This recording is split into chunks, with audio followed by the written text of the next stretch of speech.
সুস্থ আদালত এখন বসেছে। আজকের মামলা ফাস্ট ফুড কিংডম বনাম স্বাস্থ্য সমাজ। মাননীয় বিচারক, এই বার্গার রাজা মানুষের স্বাস্থ্য নষ্ট করার মূল আসামি। আপত্তি, মানুষ নিজের ইচ্ছায় আমাকে খায়, আমি কাউকে জোর করি না। আদালতে শান্তি বজায় রাখুন, সাক্ষীকে ডাকা হোক। প্রতিদিন অতিরিক্ত ফাস্ট ফুড খাওয়ার কারণে রোগীর সংখ্যা বাড়ছে। স্থূলতা, ডায়াবেটিস আর হৃদরোগ সবকিছুর পেছনে এই বার্গারের প্রভাব স্পষ্ট। মাননীয় বিচারক, মাঝে মাঝে আনন্দের জন্য খাওয়া কি অপরাধ? জীবনের স্বাদও দরকার, শুধু সবজি খেয়ে কি সুখ সম্ভব? সমস্যা খাবার নয়, সমস্যা অতিরিক্ত খাওয়া আর অলস জীবন।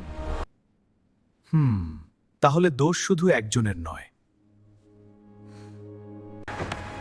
রায় ঘোষণা করা হচ্ছে, তবে সীমিত। সুস্থ থাকতে চাইলে ভারসাম্যই আসল বিচার।